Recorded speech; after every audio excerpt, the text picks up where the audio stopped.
Sarah McKinnon was always different from the other women in Copper Creek, Arizona.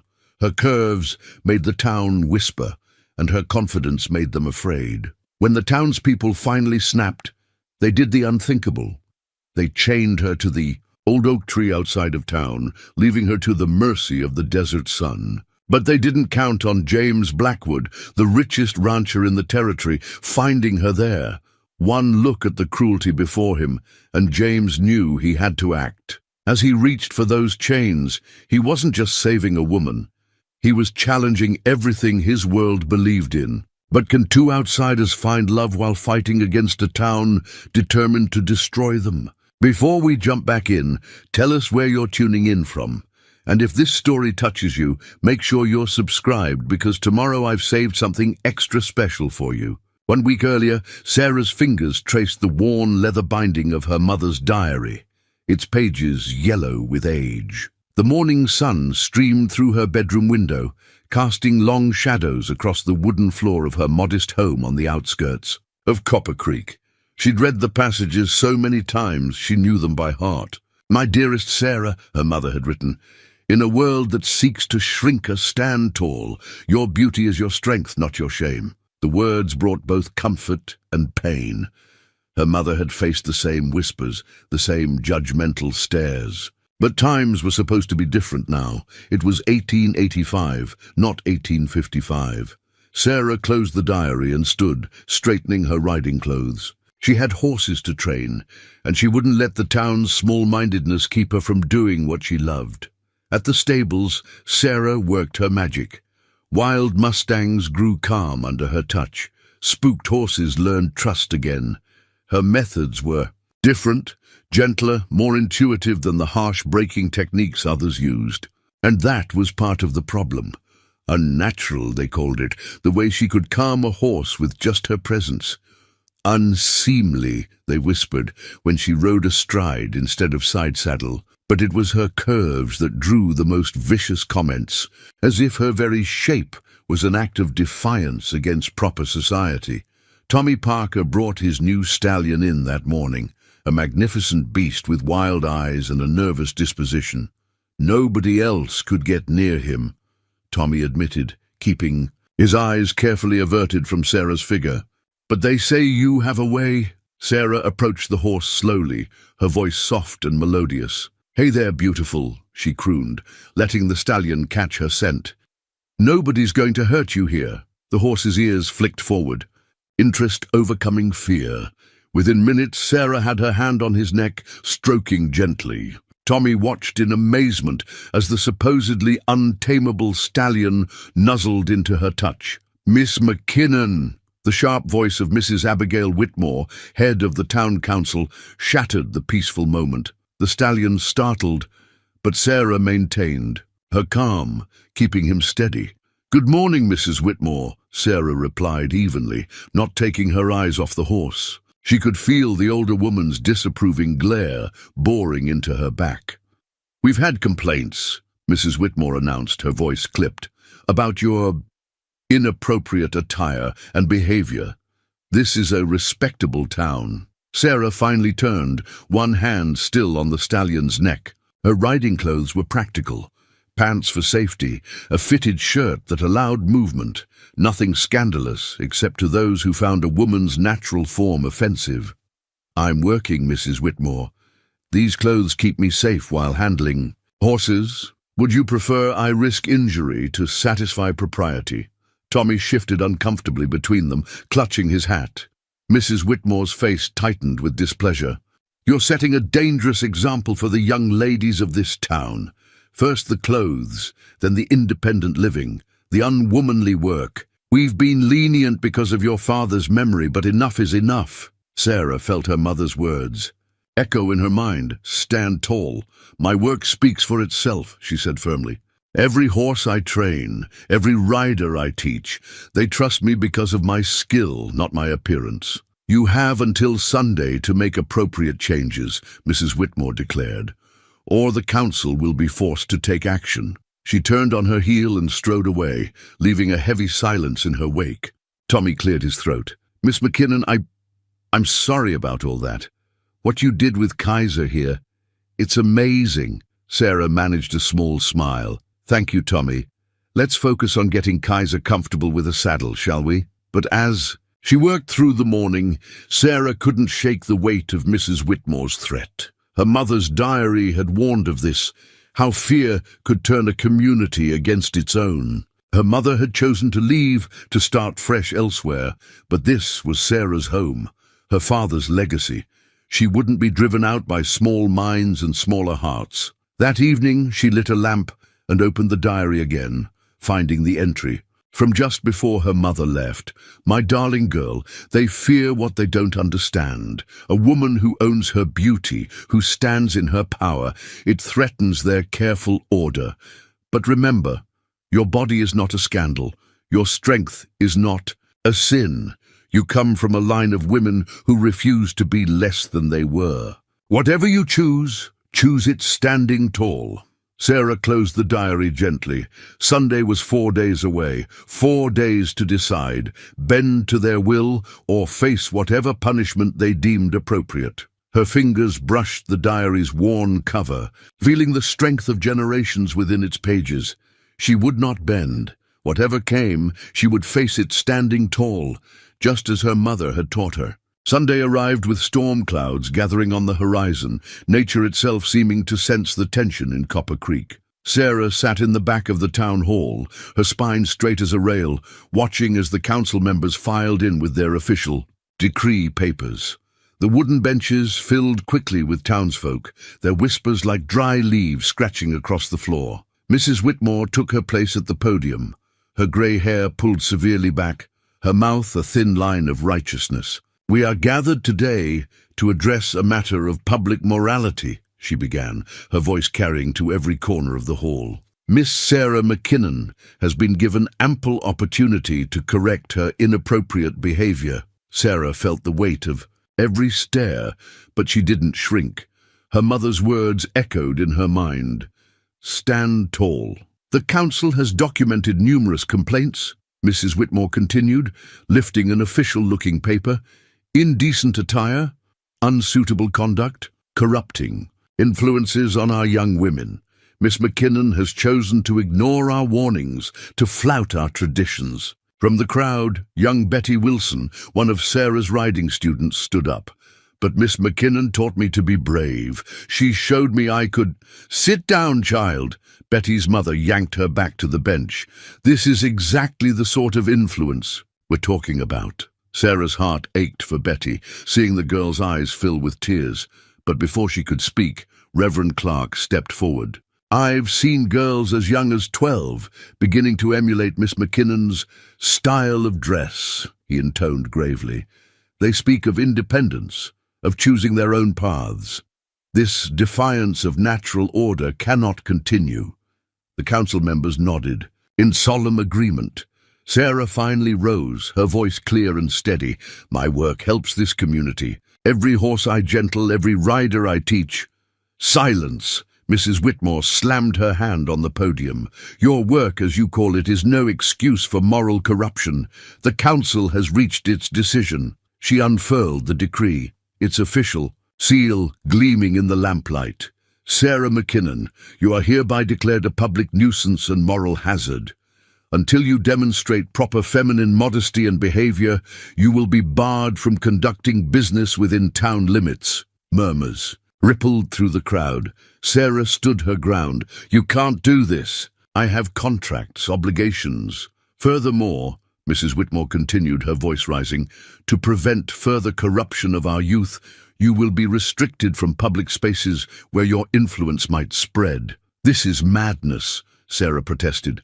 "You're punishing me for existing in my own skin." "Remove her," Mrs. Whitmore ordered. 2 men stepped forward, the sheriff's deputies looking uncomfortable but determined. Sarah backed away. "Don't touch me. I'll leave on my own." But as she turned to go, she heard Mrs. Whitmore's final pronouncement. "The council has determined that mere restrictions are insufficient.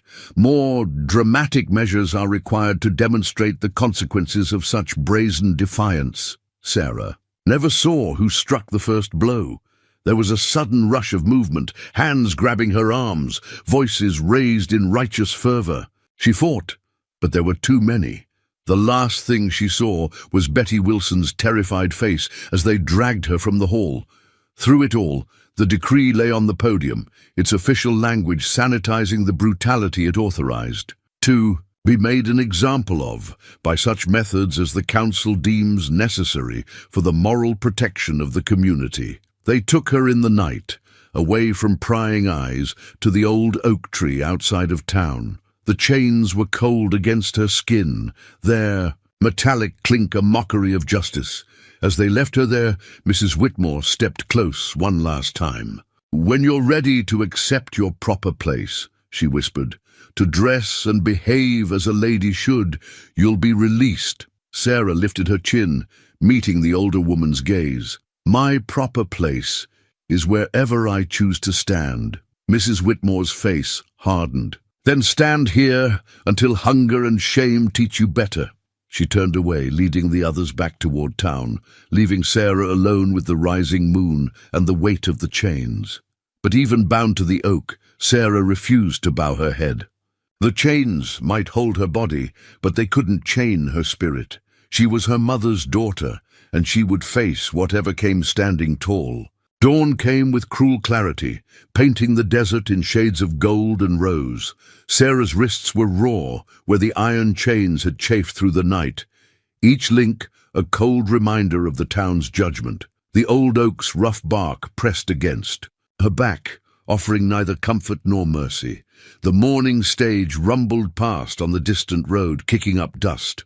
Sarah watched it disappear over the horizon, carrying travelers who would never know what darkness lurked in Copper Creek's proper facade. Her throat was already dry, the desert sun climbing higher with merciless intent. A rattlesnake slithered past, tongue flicking out to taste the air. Sarah remained perfectly still, remembering her father's lessons about desert creatures. "They're more afraid of you than you are of them," he'd always said. Like the townspeople, she thought bitterly, afraid of anything different. Anything they couldn't control.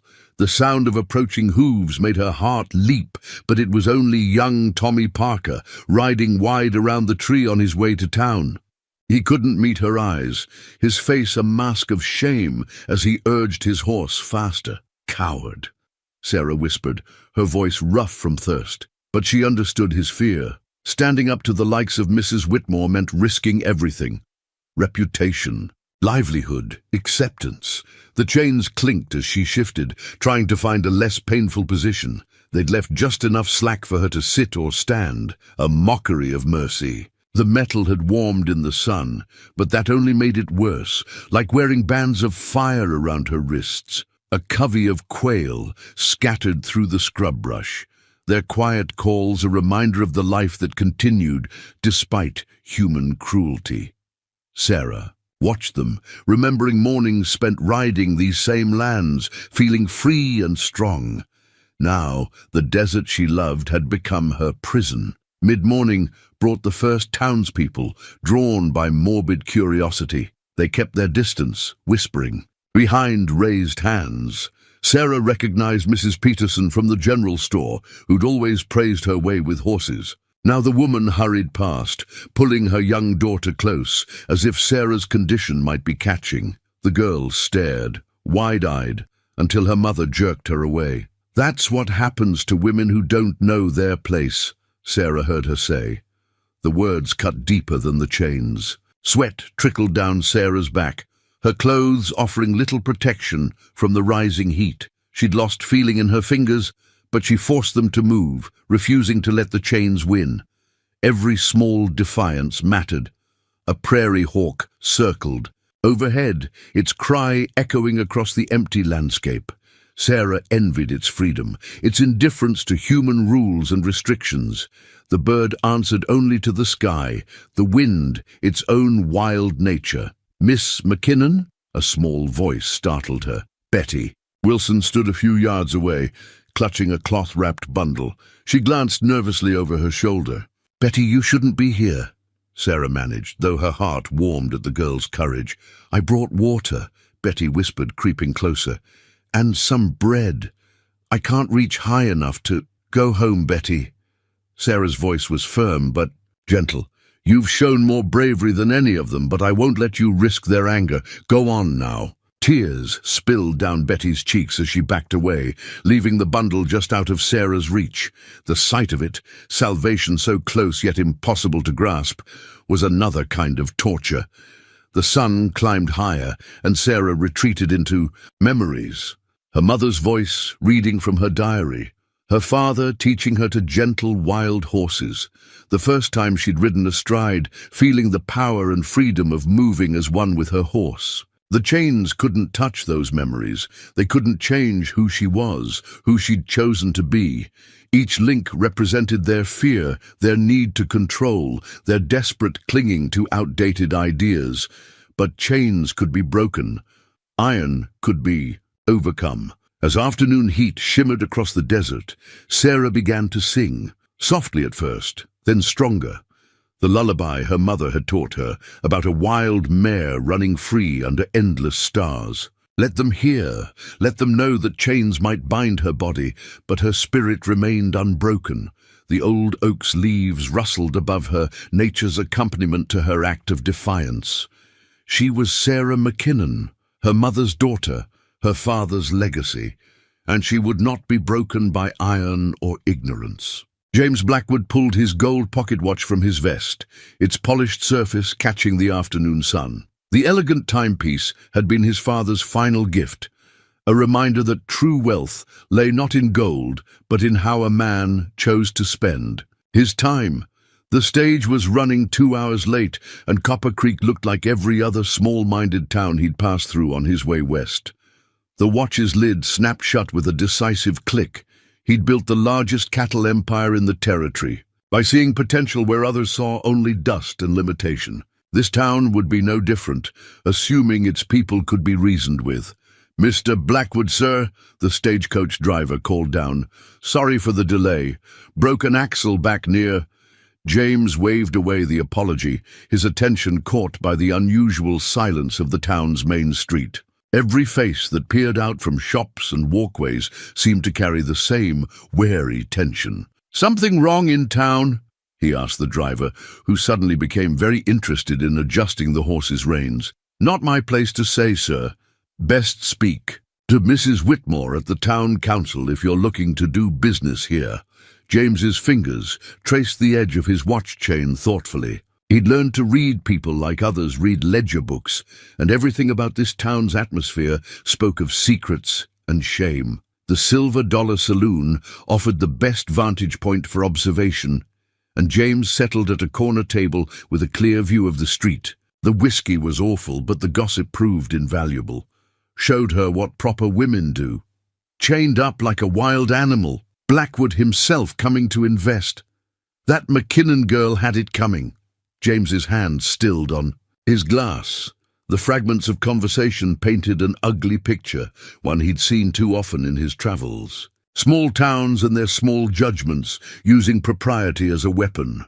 The bartender, an older man with kind eyes, seemed less caught up in the righteous fervor. James beckoned him over. "Tell me about the McKinnon girl," he said quietly, sliding across a generous tip. The bartender glanced around before leaning in. "Sarah McKinnon, best horse trainer in 3 territories, but she doesn't fit their mold of what a woman should be. Town council." He shook his head. "They did something terrible. Used her as an example." James checked his watch again, a habit that helped him mask his reactions. "Where?" "Old Oak, out past the North Road. But, mister, if you're thinking of getting involved—" James stood, leaving payment for the drink. "I've found that involvement is the only cure for injustice." The afternoon heat hit him like a physical wall as he stepped outside. His horse, a magnificent black stallion, waited patiently at the hitching post. As he mounted, Mrs. Whitmore herself emerged from the town hall, her face a study in practiced authority. "Mr. Blackwood, we've been expecting you. The council is ready to discuss your investment proposal." "Later, madam." His voice carried the weight of wealth and influence, stopping her short. "I find I need to survey the outskirts first. Get a feel for the moral character of the region." Her face paled slightly. Mr. Blackwood, surely the council chambers would be more comfortable. But he was already riding away, his watch secure in his vest pocket, each tick marking time toward a confrontation that would shake Copper Creek to its foundations. The old oak was visible from a distance, its ancient branches reaching toward the merciless sky. And beneath it, a sight that made James's jaw clench. A woman chained like a criminal, her head unbowed despite the obvious suffering she'd endured. He dismounted slowly, years of business negotiations having taught him the value of careful approach. Sarah McKinnon lifted her head to watch him, and James saw not a victim, but a warrior. Despite the dirt and sweat, despite the chains, her eyes held a fierce dignity that stirred something deep in his soul. His pocket watch ticked steadily, marking the moment when everything would change. Not just for Sarah or for James himself, but for a town that desperately needed to be dragged into a new era. "Miss McKinnon," he said softly, removing his hat, "I believe we have a great deal to discuss about the future of Copper Creek." The watch marked each second of silence between them, counting down to a revolution that would begin with the breaking of chains and end with the shattering of centuries of prejudice. James Blackwood had come to Copper Creek looking for a business opportunity. Instead, he'd found a cause worth fighting for, and a woman strong enough to lead the charge. The bolt cutters gleamed in James's saddlebag, their steel jaws catching the late afternoon light. He'd started carrying them years ago, after finding too many gates locked against progress, too many fences built to keep people in their supposed place. "They'll come after you too," Sarah warned, her voice hoarse from thirst. "Copper Creek doesn't take kindly to those who defy its rules." James pulled his canteen free, holding it carefully to her cracked lips. "Let them come. I've dealt with worse than small-town tyrants." The water was warm but clean, and Sarah drank deeply. When she finished, her eyes met his with unwavering directness. "Why are you doing this?" Instead of answering immediately, James reached for the bolt cutters. Their weight was familiar in his hands, solid and certain as his purpose. "My mother was like you," he said quietly. "Too bold, too beautiful, too unwilling to shrink herself to suit others. They didn't chain her to a tree, but they broke her spirit other ways." The first chain snapped with a sharp crack that echoed across the desert. Sarah's right hand fell free, blood slowly returning to her fingers. "I swore I'd never stand by and watch it happen to another woman," James continued, moving to the second. "A chain, no matter the cost." Sarah flexed her freed hand, wincing at the pain. "Your investment plans can wait." The second chain gave way. "Some things matter more than money." Sarah stumbled as the last restraint fell away, her legs weak from standing. James caught her arm, supporting but not confining. The difference wasn't lost on her. "My horses," she said, trying to take a step. "My home will still be here, after you've recovered." James's voice was firm. "Right now, you need medical attention and safe shelter." A cloud of dust on the horizon caught their attention, riders approaching from town. News traveled fast in places like Copper Creek. "They're coming," Sarah said, but there was no fear in her voice, only determination. James helped her mount his stallion, then swung up behind her, the bolt cutters he left at the base of the tree, a message and a warning to those who would follow. "Hold tight," he murmured, and felt her straighten against him, refusing to slump even in her exhaustion. The stallion responded to his touch, turning toward the open desert. "My mother's diary," Sarah said suddenly. "In my house. I can't leave it." "We'll come back for it," James promised, "and for everything else they tried to take from you. But first, we ride." The horses' hooves struck sparks from the rocky ground as they rode away from the old oak, each stride carrying them further from chains and closer to freedom. Behind them, the riders from town grew larger, shouts carrying on the wind. Sarah's laugh startled him, rough from thirst but genuine. Mrs. Whitmore must be beside herself, the town's most eligible investor, running off with their moral disgrace. "Let them talk." James guided the horse around a patch of cacti. "I've found that those who chain others are usually the ones most bound by their own fears." The sun was setting now, painting the desert in fierce oranges and purples. Sarah's body gradually relaxed against him as exhaustion took its toll, but her spine remained straight, her dignity intact. The bolt cutters lay behind them, their job complete. But James knew that the harder work lay ahead, breaking the invisible chains of prejudice and fear that bound not just Sarah, but an entire town. For now, though, there was only the rhythm of hooves, the vast desert ahead, and the weight of a brave woman finally free to be herself. James smiled into the gathering dark. Sometimes the best investments weren't in cattle or land, but in the courage to stand against injustice. The riders behind them were falling back, unwilling to pursue too far from their safe, familiar boundaries. Their shouts faded into the desert wind, replaced by the whisper of sagebrush and the promise of change coming to Copper Creek, one broken chain at a time. The Blackwood Ranch emerged from the darkness like a mirage, its sprawling buildings softly lit by lanterns.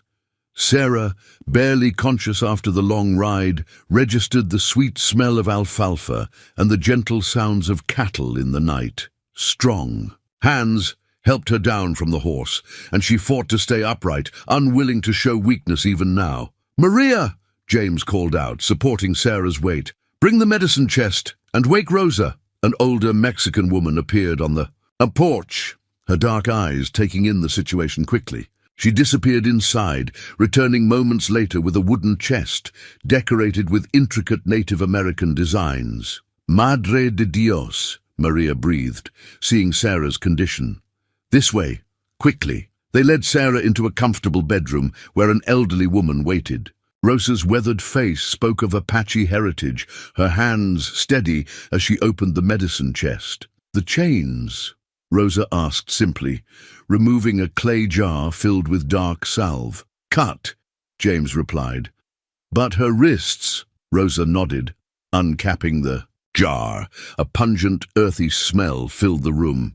Desert sage, yucca, and other herbs Sarah couldn't identify. "My grandmother's medicine," Rosa explained, her accent thick but warm. "For healing body and spirit." The salve stung at first, then brought blessed numbness to Sarah's raw wrists. Rosa worked in silence, her gentle touches carrying decades of inherited wisdom. Maria bustled about with water and clean cloths, murmuring prayers in Spanish. "Your people?" Sarah managed, watching Rosa's sure movements. "They understand about being judged by others." Rosa's hands paused briefly. "See, and about surviving, about keeping our ways, our strength."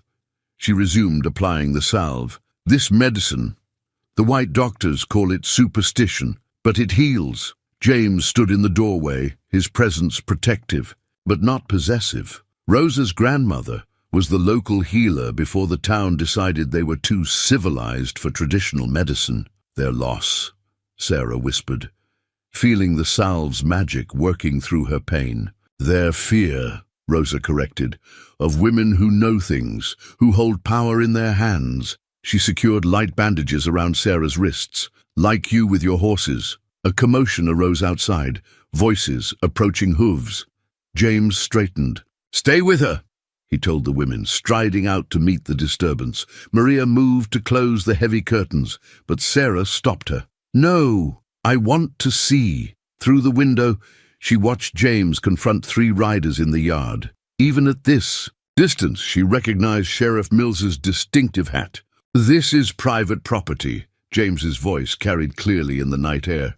"We've come for the McKinnon woman," Mills replied. "This doesn't concern you, Blackwood." "Everything on my land concerns me." James's tone could have frozen water, "including those who trespass on it." The sheriff shifted uncomfortably in his saddle. "The town council has no authority here, or have they forgotten who holds the water rights they depend on?" Rosa's soft chuckle drew Sarah's attention. The older woman's eyes gleamed with approval. "He is like the wolf," she said, securing the last bandage. "Fierce when protecting his own." "I'm not his to protect," Sarah murmured. "No." Rosa packed away her medicines. "You are your own, but even the strongest need allies." She pressed the clay jar into Sarah's hands. "Keep this." Use it for the outer wounds. For the inner ones, she touched Sarah's heart. Those heal differently. The jar felt warm, despite its clay surface. Sarah recognized the designs painted on it, similar to those on the medicine chest, telling stories of healing and renewal. Outside, the sheriff and his men were retreating, their horses' hooves fading into the night. James returned, his face tight with controlled anger. "They won't be the last," he said. "I know." Sarah held up the jar of salve. "But we have medicine." "They don't understand." James's expression softened as he looked between the three women, Sarah holding the Apache medicine, Rosa with her ancient knowledge, Maria with her steadfast faith. Different kinds of strength, different ways of healing. "Rest," he said gently. "Tomorrow will bring its own battles." As Sarah settled into the clean bed, Rosa's salve soothing her wounds, she felt something she hadn't expected. Peace. Here, surrounded by others who understood what it meant to be different, to be judged, she could finally let her guard down. The medicine jar sat on the bedside table, its symbols catching the lamplight, a reminder that healing came in many forms, and that sometimes the best medicine was finding those who accepted you exactly as you were. The letter arrived with the morning sun, carried by a nervous young ranch hand who'd been stopped on the road to town. The paper was expensive, the kind Mrs. Whitmore used for official council business, but the words it contained were far from civilized. James read it at his desk, his face darkening with each line. Sarah stood by the window, Rosa's salve cool on her healing wrists, watching his reaction. "They're threatening to cut all business ties with the ranch," he said finally, "to brand me as a defender of moral corruption to every cattle buyer from here to Kansas City." Sarah's hands clenched. "I should leave. You've risked enough." "No." James set the letter down with deliberate care. This is exactly the kind of pressure they've used for years to keep everyone in line. Read it yourself." Sarah picked up the letter, the expensive paper somehow feeling dirty in her hands. "Mr. Blackwood, your interference in town matters, and harboring of the McKinnon woman represents a grave threat to the moral fabric of our community. Unless she is returned to face the council's justice, we will be forced to take actions to protect our way of life. Consider carefully whether one woman's defiance is worth the destruction of your business interests in this territory. Let it be known that any who aid her will face similar consequences. The corruption of our youth cannot be tolerated, nor can the flagrant disregard for propriety she represents. You have until sunset tomorrow to make the right choice. Regards, Mrs. Abigail Whitmore, Town Council President. They're scared," Sarah said, letting the letter fall. "Not just of me, but of what I represent. Freedom has that effect on those who build their power on others' constraints." James stood, moving to a cabinet where he kept his business ledgers. "But they've miscalculated badly." He pulled out several books, laying them open on his desk. "The town's prosperity doesn't rest on their moral authority. It rests on water rights, grazing agreements, and transport contracts." His finger traced down columns of numbers, "all of which pass through this ranch. You'd use that against them. I'd use it for justice. The same way they've used their power for injustice." He looked up at her. "Unless you'd rather I didn't." Sarah touched her bandaged wrists, remembering the bite of chains. "Fighting power with power. It feels like becoming them." Maria appeared. In the doorway, a fresh pot of coffee in her hands. "No, señorita. The difference is in how the power is used. For freedom or for chains." As she poured the coffee, more riders appeared on the road to the ranch. Through the window, Sarah recognized Betty Wilson's father among them, his face grim. "They're trying to rally support," James observed. "Turn the whole town against us." "Against me," Sarah corrected. "Your ranch hands, your workers. They have families in town. This fight could cost them everything." As if to prove her point, they heard raised voices from the bunkhouse. Through the open window came fragments of argument. "Can't risk my kids being outcasts. Ain't right what they did to her. Gotta think of our own." James's jaw tightened. "I won't force anyone to stay, but I won't bow to their threats either." Rosa appeared silently beside Maria. the medicine chest in her arms. "In my village," she said softly, "when the soldiers came to civilize us, some thought surrender would save them. It only taught the soldiers they could take more." Sarah picked up the letter again, feeling the weight of all it represented. "So we fight, but not their way." Her mind worked quickly. "They fear me because I show young women a different path. So let's show them more paths." James raised an eyebrow. "What are you suggesting?" "Open the ranch, not just to cattle buyers, but to anyone seeking refuge from their moral authority. Other women they've tried to chain, people like Rosa with wisdom they've rejected. Make this place what they fear most, proof that their way isn't the only way." The approaching riders were closer now, dust rising behind their horses. But Sarah stood straighter, her voice growing stronger. "Let them send their threats. Every woman they've silenced, every person they've pushed aside, we'll show them. All that chains can be broken." The morning sun caught the letter's expensive paper, and Sarah deliberately tore it in half. "They wanted to make me an example," she said. "So let's give them one they never expected." The leather-bound manual was worn at the edges, its pages filled with Sarah's careful notes and drawings. Years of observations about horse behavior, training techniques, and the delicate art of building trust, all captured in ink and experience. She hadn't been able to grab it during her ordeal, but James had sent one of his most trusted hands to retrieve it from her house, along with her other essential belongings.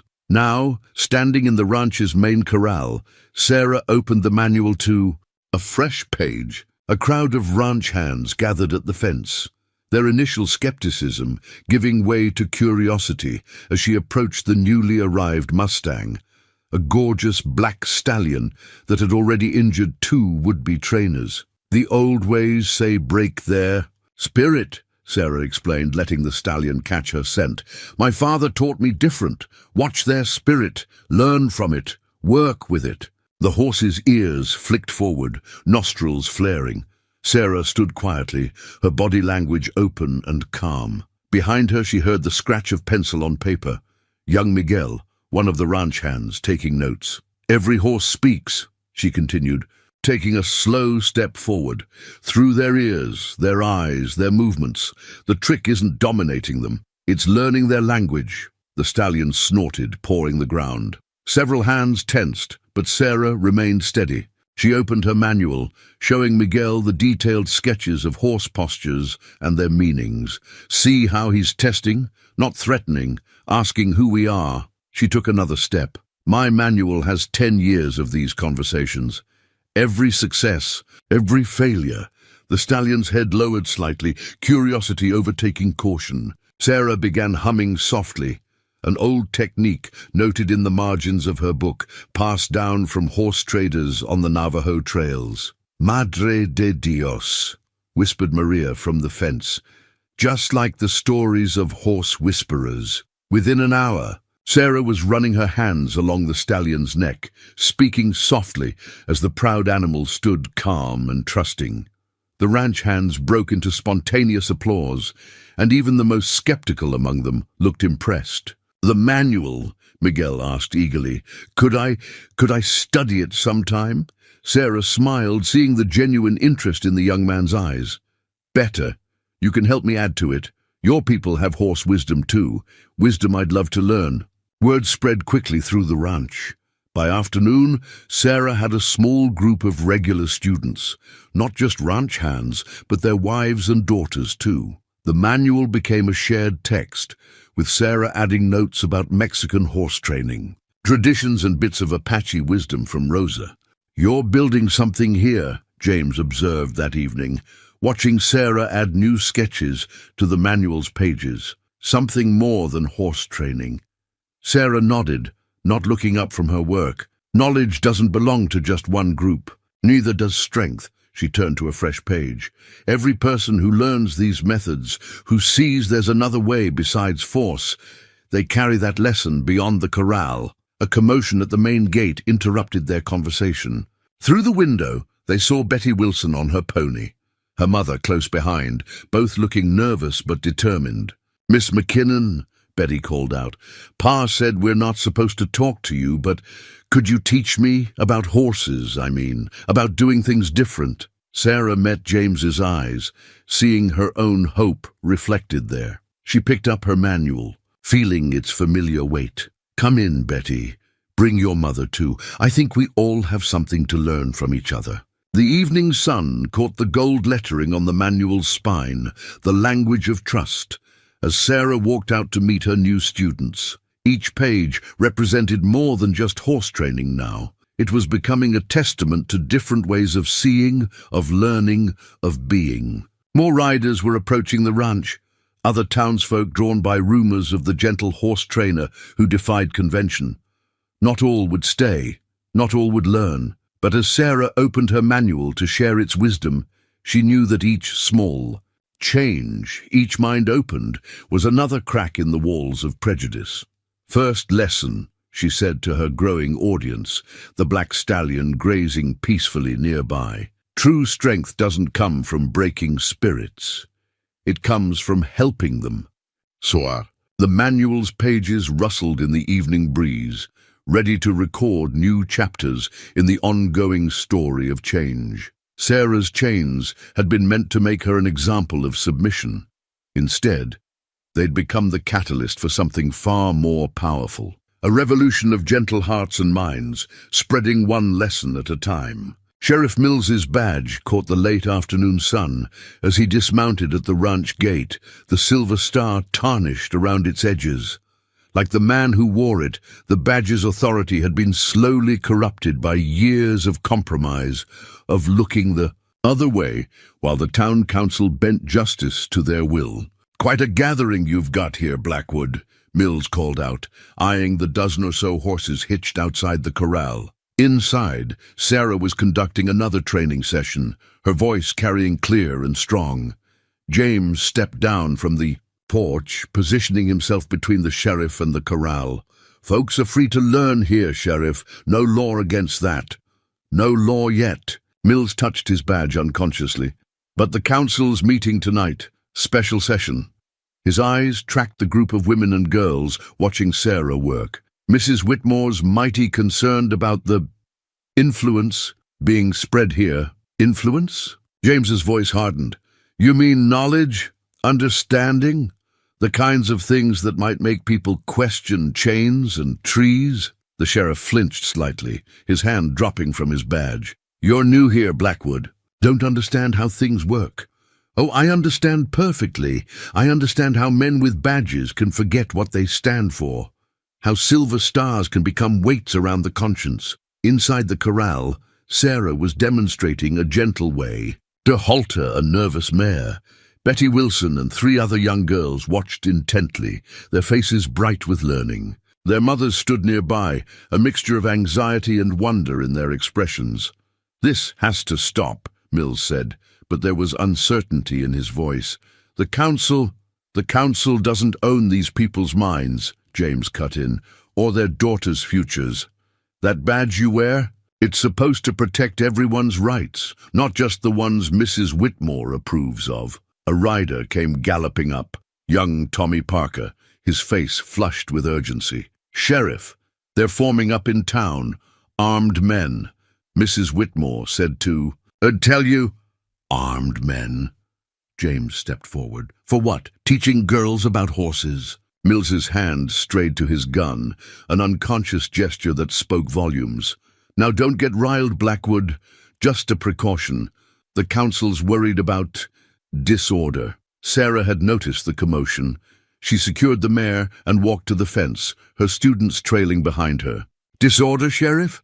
Is that what you call learning, growing, breaking free of chains?" The badge seemed to weigh heavier on Mills's chest as Sarah approached. He'd known her since she was a girl, had even brought his own horse to her for training.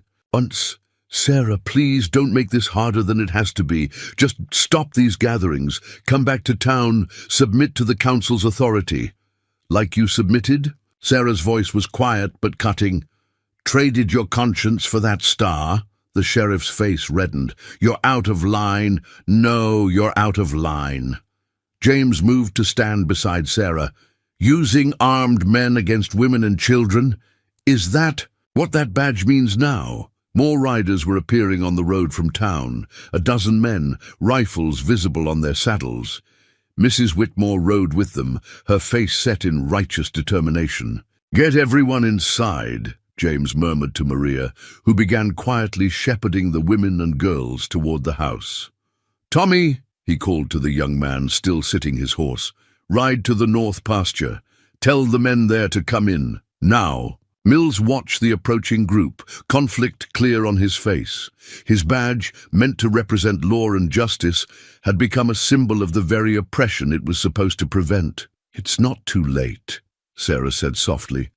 "That star you wear, it could mean something different, could stand for real justice, not just the council's will." The sheriff's hand touched his badge again, feeling its weight. In the distance, Mrs. Whitmore's voice carried on the wind, sharp with authority. The armed men spread out behind her like a gathering storm. "Make your choice, Sheriff," James said.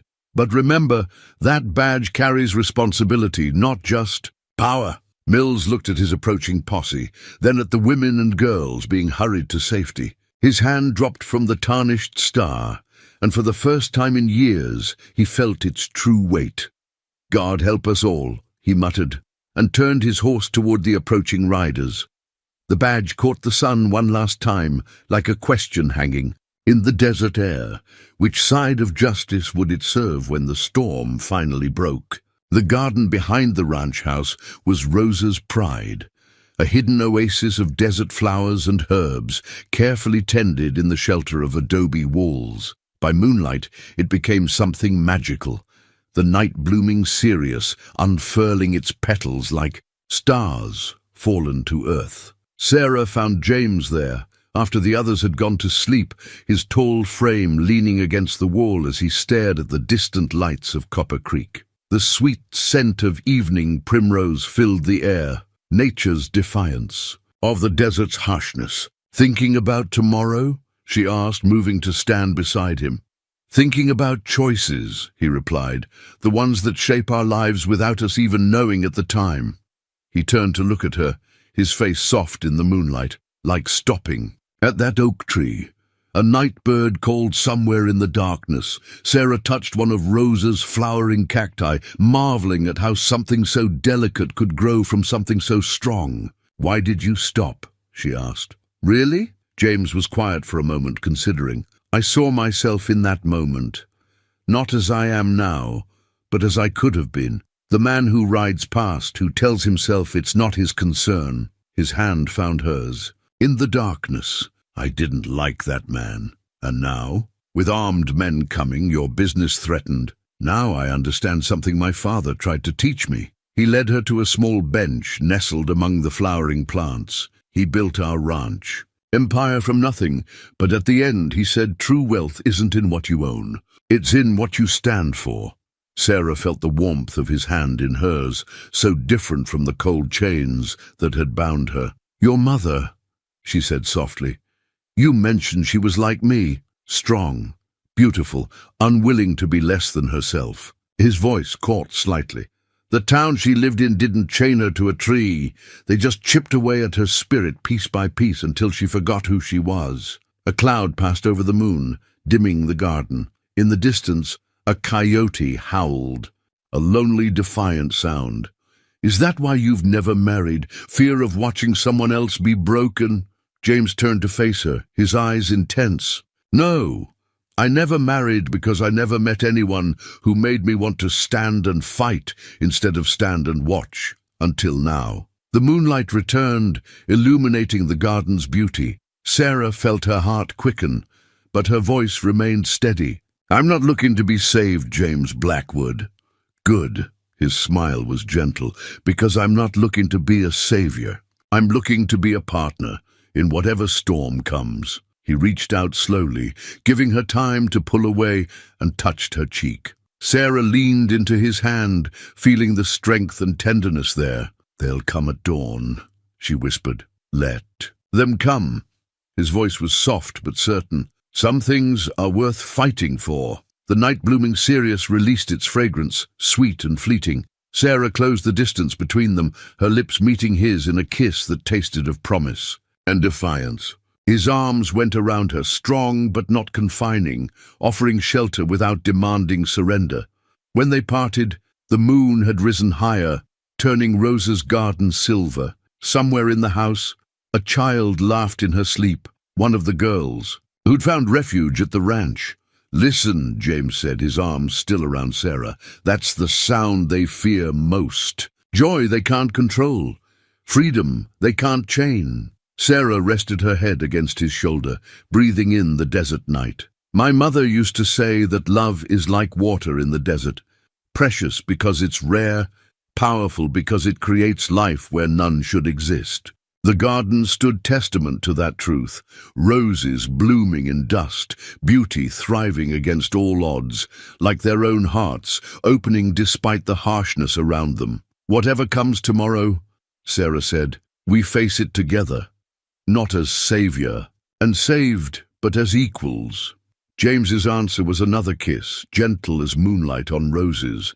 Above them, stars wheeled in their ancient patterns, witnesses to love blooming in the desert's heart, defying every force that would keep it from growing. Wild and free, dawn painted the ranch's fence posts blood red, the rough-hewn wood standing like sentinels against the approaching riders. Sarah counted 30 men at least, their rifles glinting in the early light.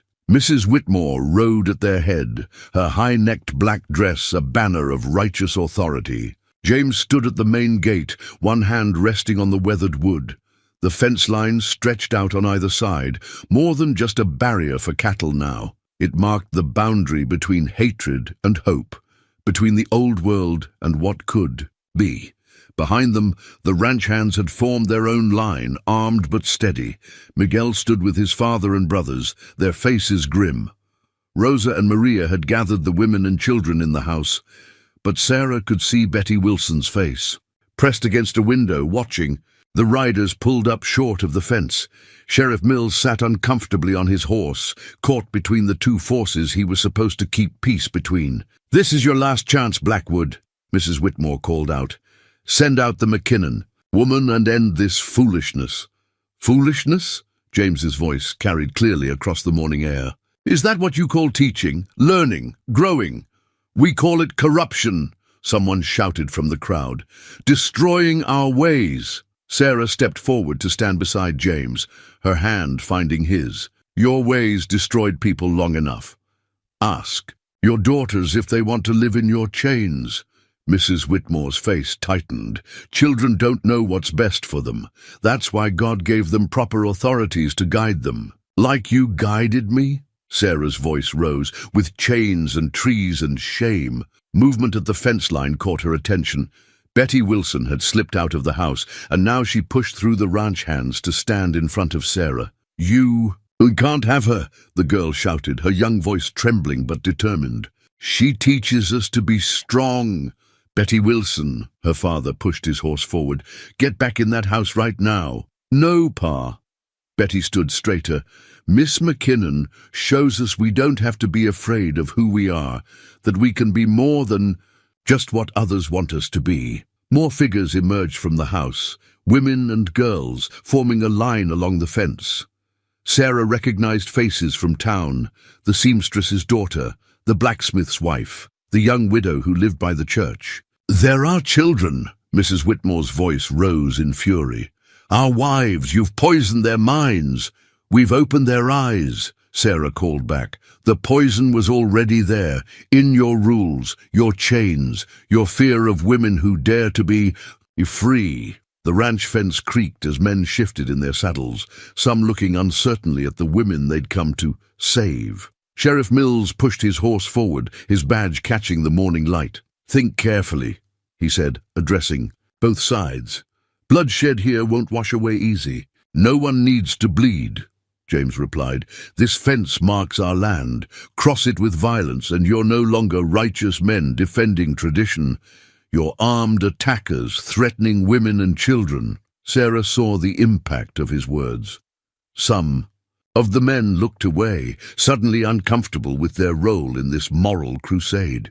"The law," Mrs. Whitmore began. The law? James cut in. Let's talk law, Mrs. Whitmore. About water rights this town depends on.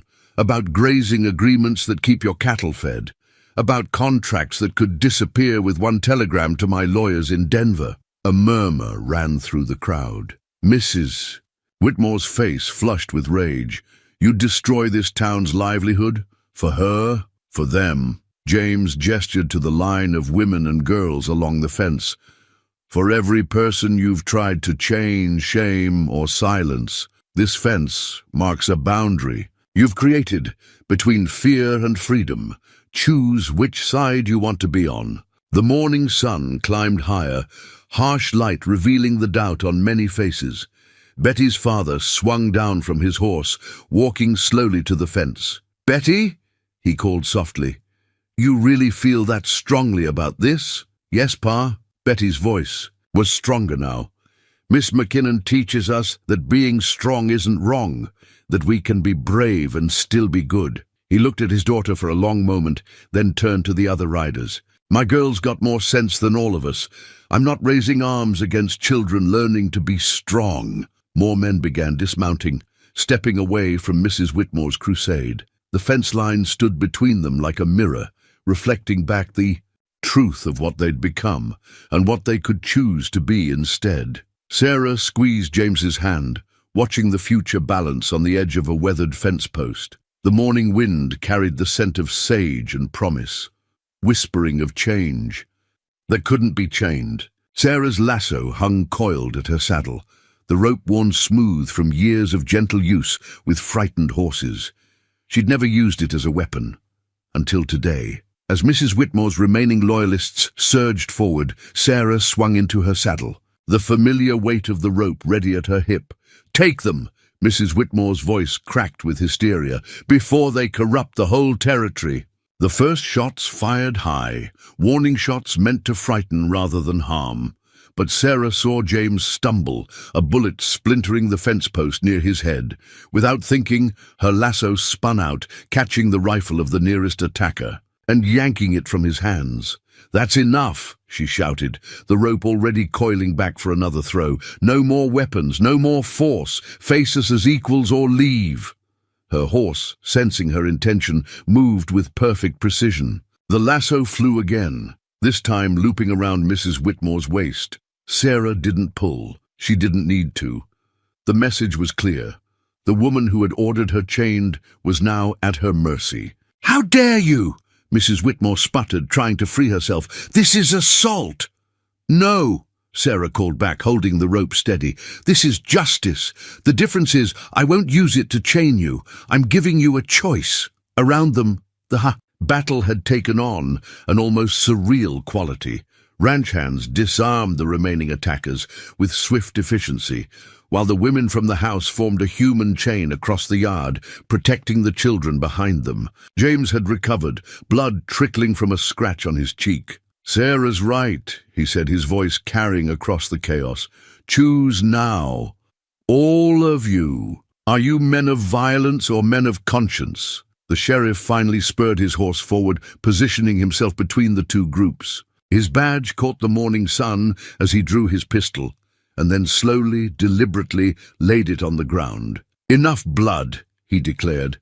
Enough chains. Mrs. Whitmore, call off your men before someone dies for your pride. Sarah kept the lasso loose but ready, watching Mrs. Whitmore's face contort with the realization that her power was slipping away. The woman who had commanded such fearful respect now looked small, her righteousness crumbling in the face of real strength. You can't win, Sarah told her quietly, not because of this rope, but because your time is ending. The daughters you tried to keep small are standing tall. The women you tried to silence are finding their voices. Betty Wilson darted out from behind the human chain, running to her father, who had remained neutral by the fence. He scooped her up, holding her close, his eyes full of sudden understanding. My girl, he whispered loud enough for others to hear. What kind of father threatens war to keep his daughter from growing strong? More men lowered their weapons. Mrs. Whitmore's face crumpled as she watched her moral crusade dissolve in the morning light. The town council, she began. "We'll meet today," the sheriff interrupted, "to discuss new leadership. Leadership that understands the difference between tradition and tyranny." Sarah finally loosened her lasso, letting it fall away from Mrs. Whitmore. The rope that had been her tool for gentling wild horses had served a different purpose today, showing that true power lies not in binding others, but in knowing when to let go. The remaining fighters began to retreat, leaving Mrs. Whitmore isolated on her horse.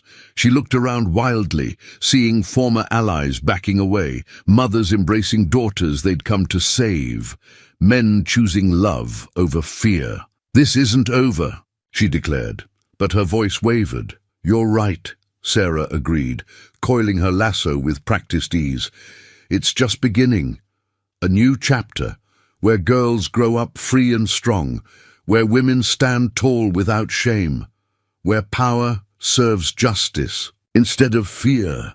James moved to stand beside Sarah's horse, his hand resting on her leg. Together, they watched Mrs. Whitmore turn her horse and ride away, her black dress no longer a banner of authority, but a shroud for dying prejudice. The lasso hung quiet now, its work done. Sarah looked at the faces around her, the women standing, proud, the men choosing courage over conformity, the children watching wide-eyed as the world changed before them. The rope that had once been used for gentling horses had helped gentle human hearts instead, proving that the tools of bondage could become instruments of freedom in the right hands. The Copper Creek Gazette's printing press clattered to life, its rhythmic thudding echoing through the early morning streets. Editor Thomas Webb, who had spent years printing Mrs. Whitmore's carefully worded moral guidance columns, now stared at a very different headline: "Chains of Change, the true story of Sarah McKinnon." The article below told everything: the cruel punishment, the resistance at the ranch, the transformation of hearts and minds. But most importantly, it carried the voices that had been silenced for so long. "Miss McKinnon showed me that being strong isn't being bad," read Betty Wilson's quote. "She taught me that a girl can be brave and still be good." More papers arrived from neighboring towns, drawn by rumors of the confrontation. Their headlines ranged from sensational "Frontier Town's War Over Women's Rights" to thoughtful "Change Comes to Copper Creek, a Lesson in Progress." Sarah kept every paper watching.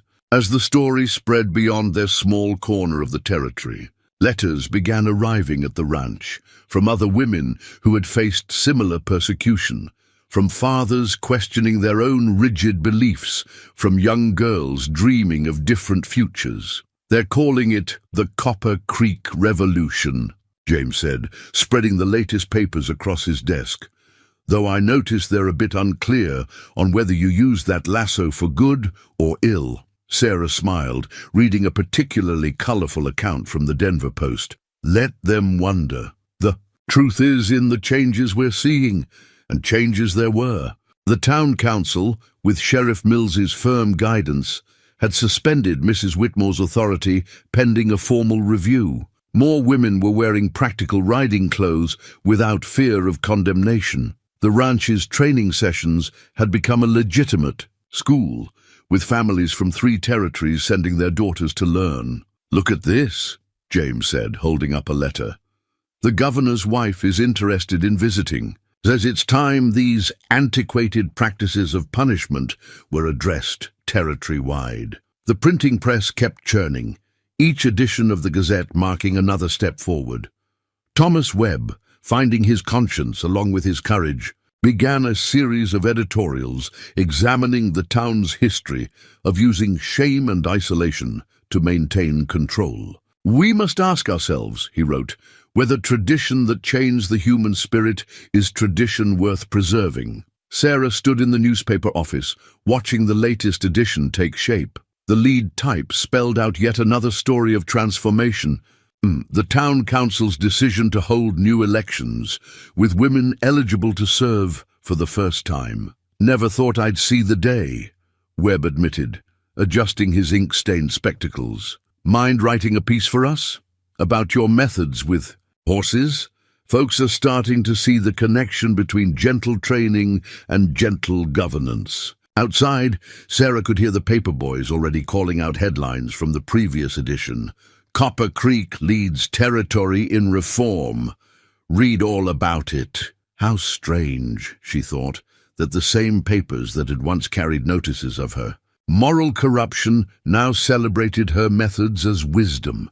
The power of words, like the power of chains, depended entirely on how they were used. A group of young girls passed by the newspaper office window, dressed in practical riding clothes, headed for their lessons at the ranch. They walked tall, unburdened by shame. Sarah watched them go, remembering her own youth, the weight of judgment, the constant pressure to be less. Your story gave them permission to write their own, Webb said, following her gaze. That's what Mrs. Whitmore never understood.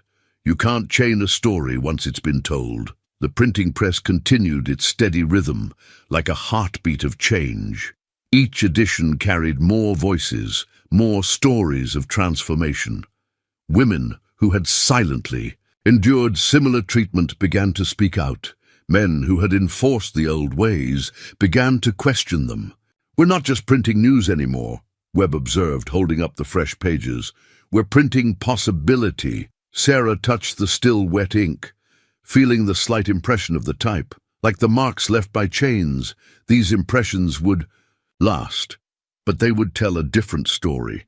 A story of breaking free, of standing tall, of changing not just laws, but hearts. The papers spread out across the territory like seeds in the wind, taking root in other towns, other territories, growing into something that couldn't be chained or contained.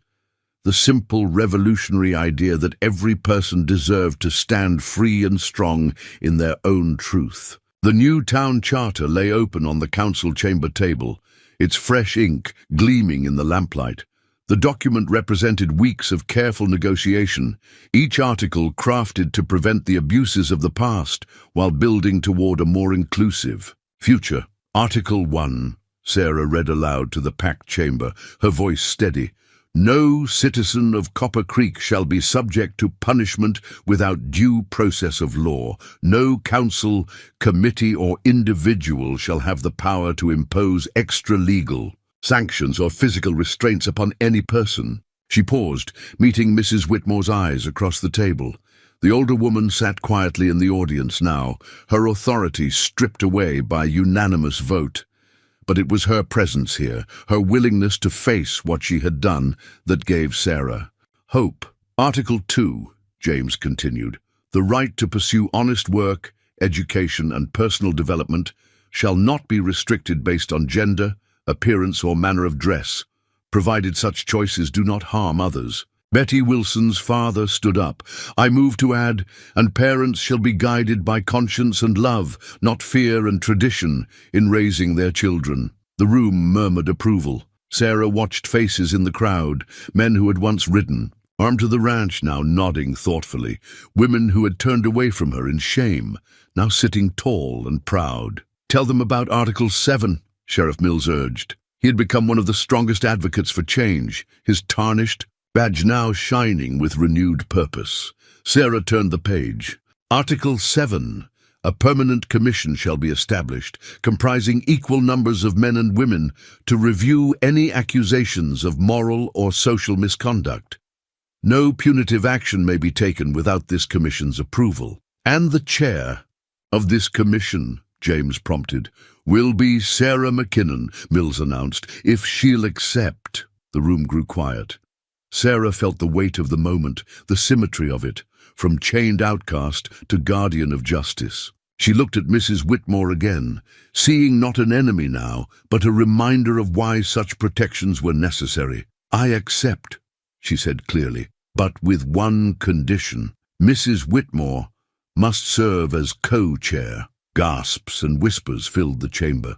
Mrs. Whitmore's head snapped up, her face a mask of confusion. The old ways and the new must learn to work together, Sarah explained. We can't build a better future by simply exchanging one form of judgment for another. She walked to where Mrs. Whitmore sat, offering her hand. Your experience, tempered by understanding of what went wrong, could help prevent others from making the same mistakes. Mrs. Whitmore's eyes glistened with tears. After what I did to you, the charter is about redemption as much as reform, Sarah said softly. Will you help us make it work? The older woman stood slowly, taking Sarah's offered hand. I will try, she whispered. God help me, I will try. They returned to the charter together, its pages containing hope for healing as well as change. Article by article, the document redrew the boundaries of power and responsibility in Copper Creek. James watched from his place at the table, seeing his father's wisdom prove true.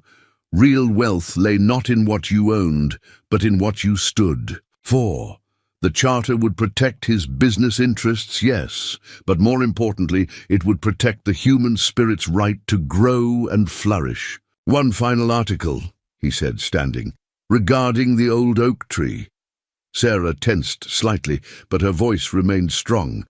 Read it. The tree known as the Judgment Oak shall be preserved, James read, not as a place of punishment, but as a monument to resilience. A plaque shall be placed there reading, Here stood those who dared to be different. May their courage teach us to break chains, not forge them. Betty Wilson, sitting with her parents, burst into applause.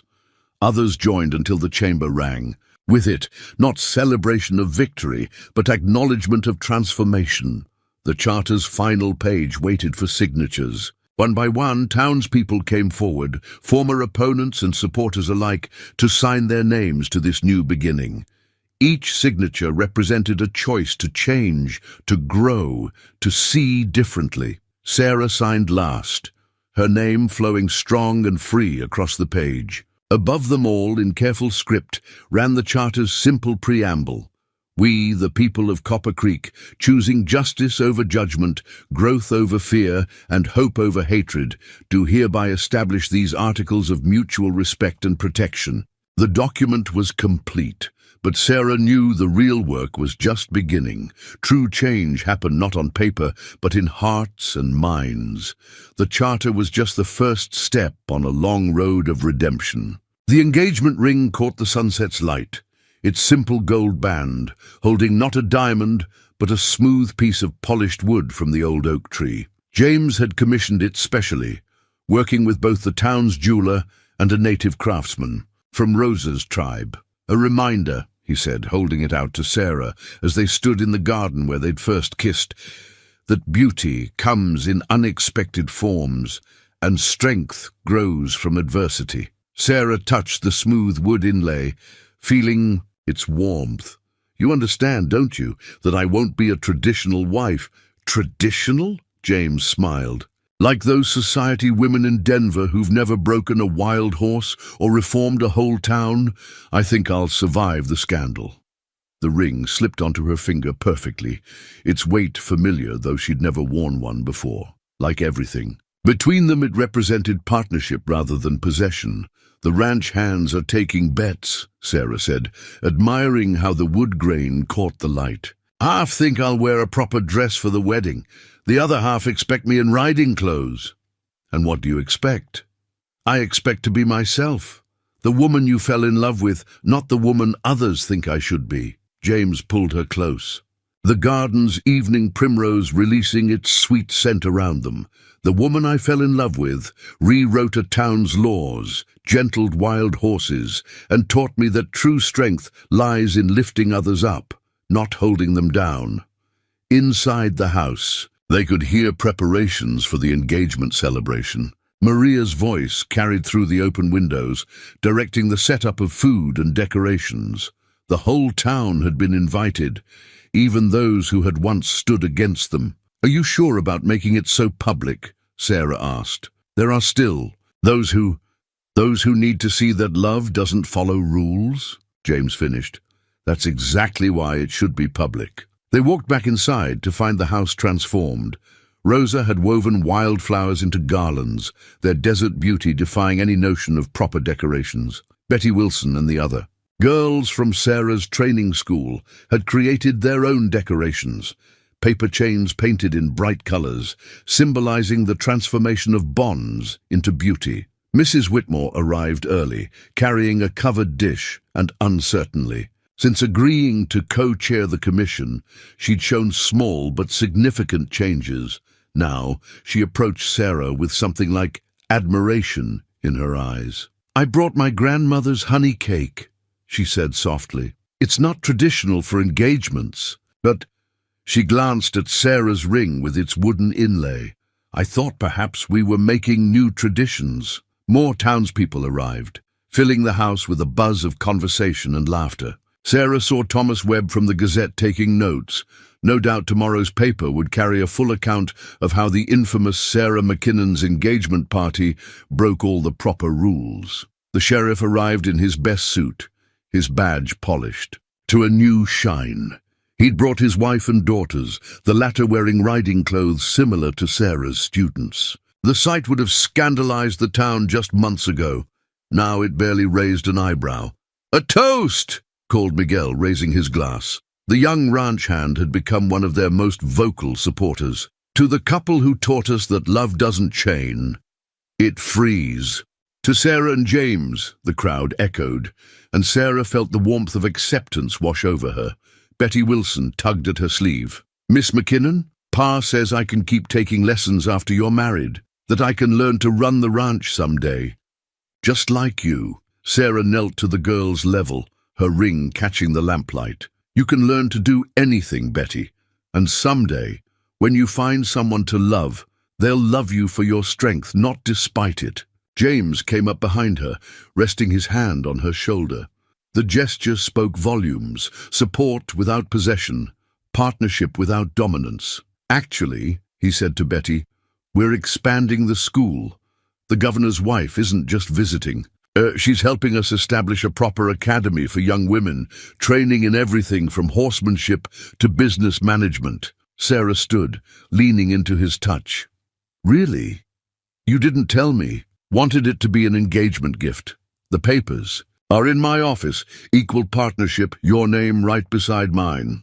The ring felt warmer somehow, its wooden heart carrying the promise of growth and change. Around them, the celebration continued, not just of their engagement, but of everything it represented. Love that accepted rather than confined. Strength that lifted rather than limited. Trust that freed rather than fettered. "Dance with me," James said softly as Miguel and his brothers struck up a tune. "Show them all what partnership looks like." And so they danced, her riding boots and his polished shoes moving together across the floor, while the ring on her finger caught the light like a star fallen to earth, a beacon of hope for all who dared to love freely, fully, and without chains. The joint deed to the Blackwood Ranch lay on the lawyer's desk, fresh ink glistening on the signatures that gave Sarah equal ownership of everything: the land, the cattle, the newly established Women's Academy. But it was the additional clause that meant the most. "All decisions regarding ranch operations and academy management shall require mutual agreement of both parties." "It's unprecedented," the lawyer admitted, adjusting his spectacles. "Married women don't typically hold property rights, let alone equal management authority." "Then we'll set a new precedent," James replied, watching Sarah trace her name on the document, "just like we've been doing all along." Wedding preparations swirled around them, but this quiet moment of legal partnership felt more significant than any ceremony could be. The deed represented everything they'd fought for: equality, respect, shared purpose. "The Academy already has 12 applications," Sarah said, reading through the papers. "Girls from as far as Kansas City, wanting to learn ranching and business. And horse training," James added with a smile. "Your reputation has spread. The Army's interested in your gentling methods for their cavalry horses." Sarah looked up, surprised. "The Army? But they've always insisted on traditional breaking methods. Until they saw your results. Seems horses, like people, respond better to respect than force." Outside the lawyer's office, Copper Creek bustled with activity. The wedding was bringing visitors from across the territory, drawn as much by curiosity about the infamous Sarah McKinnon as by the celebration itself. Young women walked the streets in riding clothes without fear of judgment. The town council, now including 3 female members, had approved plans for a new schoolhouse that would teach both traditional subjects and practical ranching skills. "Look," Sarah said, pointing through the window. Betty Wilson was leading a group of young girls on horseback, all riding astride, all sitting tall and proud. A year ago, they would have been scandalized. Now they're teaching the next generation. The deed's final clause caught her eye. "This property shall serve as a haven for those seeking education, opportunity, and refuge from persecution." Legal language making permanent what their hearts had already decided. Maria burst into the office, her arms full of fabric. "Señorita Sarah, the dress or the riding outfit, whichever you choose, it needs fitting." Sarah laughed at James's deliberately averted eyes. "Still not telling you what I'm wearing," she teased. "Some traditions are worth keeping." "As long as they're chosen, not imposed," he replied, gathering the deed papers. "Speaking of choices, Rosa wants to perform a traditional Apache blessing alongside the church ceremony." "Perfect," Sarah said. "A bridge between worlds, just like us." They stepped out into the street where Mrs. Whitmore was directing the decoration of the town square. The wedding would be public, their love on display just as their defiance had been.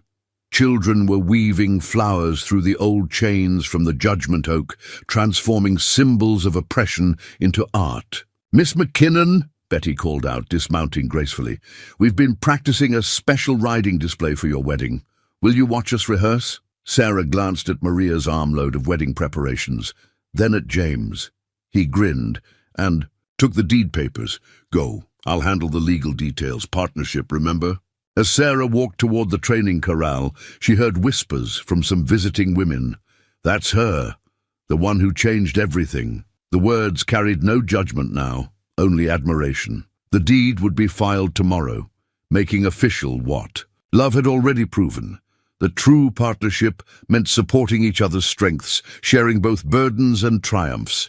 The academy would open the week after the wedding, welcoming young women from across the country to learn, grow, and find their own paths.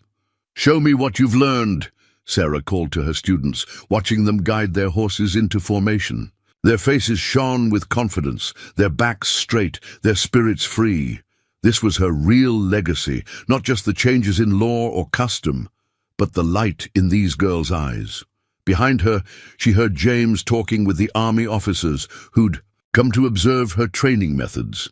"My wife's techniques," he said, the pride clear in his voice, "are revolutionizing how we think about both horses and humans." Wife. The word felt different now, shaped by the deed's promise of equality, by their shared vision of change. Sarah touched her engagement ring with its wooden heart, feeling the strength of roots growing deep, of love rising tall and free. Tomorrow they would review applications for the academy. Next week they would welcome their first students. The month after, they would host a conference on progressive ranching methods. Their future stretched out before them, full of possibility. The deed was just paper, just words. But like the charter before it, it represented something profound. The power of choosing love over fear, growth over stagnation, partnership over dominance. Sarah watched her students ride, their horses moving in perfect harmony with their wishes, and smiled. Some revolutions began with battles. Theirs had begun with breaking chains and would continue with building bridges. The old oak tree stood transformed, its branches now shading a simple marble monument. Where chains had once hung, wildflowers bloomed. The plaque gleamed in the morning sun, its words a testament to how far they'd come. On this spot, courage faced cruelty, and love proved stronger than chains. Let all who rest in this shade remember, true strength lies not in binding others, but in helping them soar. Sarah stood before it on the anniversary of her ordeal, James's hand steady in hers. A year had changed everything. The town, their lives, the very meaning of this place. Young couples now courted beneath the oak's spread branches. Children played here without fear. The tree had become a symbol not of judgment, but of renewal. "Hard to believe it's only been a year," James said softly, touching the plaque. "Sometimes it feels like a lifetime ago." "And sometimes," Sarah replied, "I still feel the chains." "Miss McKinnon, Mrs. Blackwood!" Betty Wilson rode up on her favourite mare, sitting tall and confident in the saddle. Behind her came a stream of riders, the Academy's first graduating class. 20 young women from territories across the West, all riding with the same proud grace that had once scandalized Copper Creek. They carried diplomas alongside their riding crops, proof that education knew no gender. "The governor's wife is here for the ceremony," Betty announced, practically glowing with excitement. "And 3 more territories want to establish academies of their own." Sarah watched her students dismount, remembering each of their arrivals. Some had come shy and stooped, weighted by years of being told to be less. Now they stood straight and strong, ready to carry the revolution of dignity back to their own towns. Mrs. Whitmore approached on foot, her stern black dress replaced by a practical riding skirt. The past year of co-chairing the commission had softened her edges, teaching her that authority could come from respect rather than fear. "The new students are settled in the dormitory," she reported. 45 this term. "We'll need to expand again." "Good," James said. "Change should grow." They gathered around the oak tree for the graduation ceremony. Sarah stood where she had once been chained, but now she raised her voice in celebration rather than defiance. A year ago, this tree represented fear of difference, fear of strength, fear of change, she began. Today, it stands for something else. The courage to grow, to learn, to become who you truly are. The graduates sat tall, their faces glowing, with pride and purpose. Among them were daughters of ranchers, bankers, and tribal leaders, even the sheriff's youngest girl, who a year ago wouldn't have dared dream of such freedom. "You came here to learn about horses," Sarah continued, "but you learned something more. You learned that gentleness isn't weakness, that strength doesn't require cruelty, that being true to yourself is the greatest victory of all." The governor's wife dabbed at her eyes with a handkerchief. Thomas Webb from the Gazette scribbled furiously, documenting this moment for history. Around them, the town had gathered to witness not just a graduation, but a continuation of their shared transformation. "Take what you've learned here," James added, "not just the skills, but the spirit. Show the world that change is possible, that traditions can grow, that love is stronger than fear." Rosa stepped forward, offering each graduate a small medicine pouch, wisdom from her people joining hands with new learning. Maria distributed roses from the garden where Sarah and James had first kissed.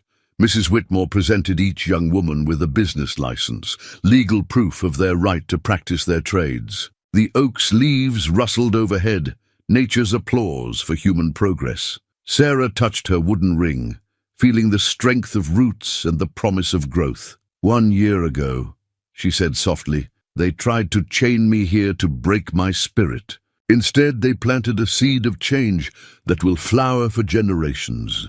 As if in answer, a mourning dove landed on the branch where chains had hung, its song pure and free. The graduates raised their diplomas in salute, their futures spreading out before them like open prairie. "Ready to greet the new students?"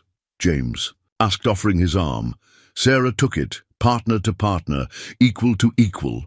Behind them, the oak tree stood tall against the blue sky, its shadows now offering shelter rather than shame, its strength nurturing growth rather than enforcing limits. They walked together toward the future they'd built, leaving the old oak to its new purpose, not as a place of judgment, but as a monument to the eternal truth that love, dignity, and courage will always break chains, always open hearts, always light the way toward change.